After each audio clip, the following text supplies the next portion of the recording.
Balasore rail दुर्घटना के बाद जो हावड़ा भुवनेश्वर रेल ट्रैक है उसको पटरी पर लाने की कोशिश के तहत पटरियों को ठीक करने का काम यहाँ पर रेलवे डिपार्टमेंट कर रहा है। मैं उसी जगह मौजूद हूँ जहाँ पर ये रेल एक्सीडेंट हुआ और वहाँ पर किस तरह से काम चल रहा है। पहले उसकी तस्वीरें देखिए और इन तस्वीरों के साथ मैं आपको वो समझाने की कोशिश करूँगा कि आखिर यह हादसा हुआ कैसे।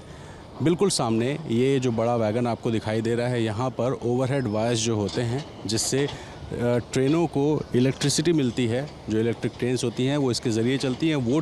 तार टूट गए थे उनको रिस्टोर किया जा रहा है। ठीक उसके पीछे जो आपको बुलडोज़र्स दिखाई दे रहे हैं और क्रेन्स हैं, उन क्रेन्स और बुलडोज़र्स के ज़रिए जो टूटी हुई पटरियों पे जो मलबा है उसको हटाने की कोशिश हो रही है और उसके ठीक बगल में ट्रैक बिछाने का काम भी किया जा रहा है। अब बिल्कुल सामने एक आपको जो ब्रिज जैसी जगह दिखाई दे रही है, जहाँ नीला और सफ़ेद रंग की पट्टी दिखाई दे रही है, वो बहानगा बाज़ार रेलवे स्टेशन है और उसी रेलवे स्टेशन से लगभग 300 मीटर पहले ये जो हादसा है वो हुआ था। शुक्रवार की शाम का वक्त था और यहाँ पर जो कोरोमंडल एक्सप्रेस है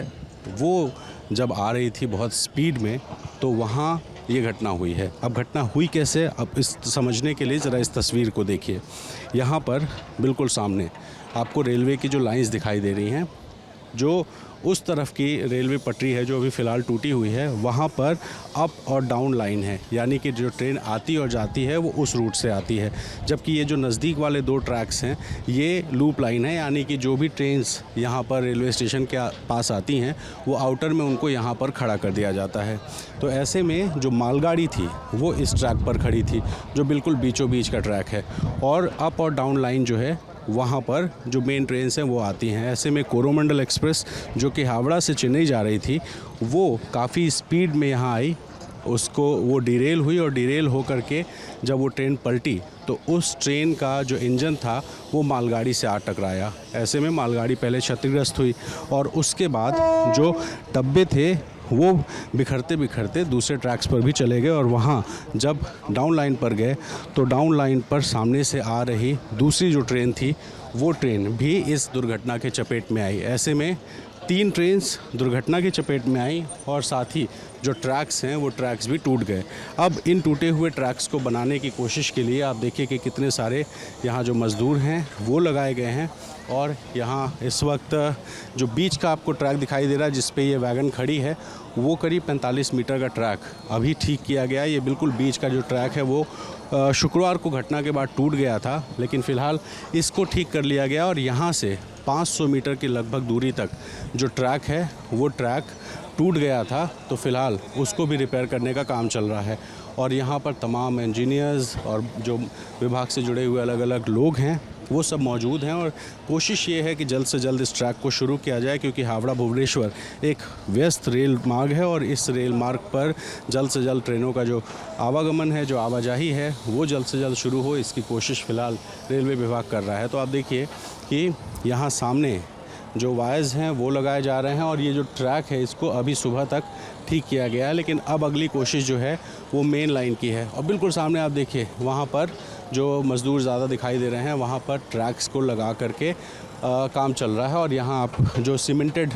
जो ग्रिल्स होते हैं वो रखे हुए हैं, यानी कि अब यहाँ एक लाइन बिछेगी, ठीक इसके बगल में दूसरी लाइन बिछेगी और यहाँ एक लाइन बिछ चुकी है। तो इस तरह से रेलवे की कोशिश है कि जल्द से जल्द इस ट्रैक को ठीक किया जाए। और आप समझिए कि सामने की तरफ से वो जो ट्रेन है जो हावड़ा से निकली थी भुवनेश्वर के लिए वो उस तरफ से आ रही थी, काफ़ी स्पीड में थी और आते आते जब यहाँ से वो डिरेल हुई तो डिरेल होकर के चित्रा के बीच वाले जो ट्रैक है इस ट्रैक पर खड़े हुई मालगाड़ी से टकराई और कुछ डब्बे दूसरी तरफ यानी कि डाउन लाइन पर चले गए और वहाँ पर जो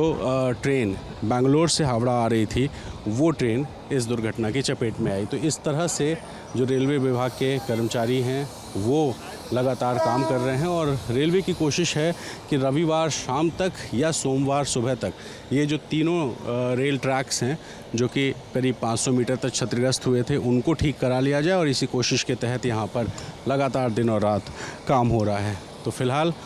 घटना घट चुकी है, जो लोग मरे हैं उनको मुआवजा दिया जा रहा है, जो लोग घायल हैं उनका इलाज कराया जा रहा है, लेकिन इस बीच में 2 कोशिशें और हो रही हैं। वो एक कोशिश है कि इस ट्रैक को जल्द से जल्द ठीक किया जाए, तो दूसरी कोशिश ये है कि इस घटना के कारणों का पता लगाया जाए। प्रधानमंत्री नरेंद्र मोदी यहाँ पहुँचे थे, रेल मंत्री अश्विनी वैभव यहाँ आए थे, उड़ीसा के मुख्यमंत्री नवीन पटनायक यहाँ पहुँचे थे और सबने ये कहा कि इस घटना के कारणों का पता लगाया जा रहा है। तो फिलहाल ये भी कोशिश है कि जल्द से जल्द इस घटना के कारणों का पता लगाया जाए और ये सुनिश्चित किया जाए कि आखिर ये घटना घटी तो घटी कैसे। क्या ये लापरवाही है, क्या ये तकनीकी चूक है, या इस घटना के कुछ और कारण हैं। इन सारे कारणों को लेकर के फ़िलहाल जांच चल रही है और देखना होगा कि कब ये जांच पूरी होती है। लेकिन फ़िलहाल ये सच है कि भारत के रेल के इतिहास में जो सबसे बड़ी घटनाएं थी, उन घटनाओं में एक नाम अब बालासोर के इस रेल हादसे का भी जुड़ चुका है। फ़िलहाल मैं और जेरी यहाँ मौजूद हैं, कुछ लोगों से मिलेंगे, कुछ तथ्यों को समझेंगे, कुछ कारणों को जानने की कोशिश करेंगे। फ़िलहाल देखते रहिए द लर्न टॉक।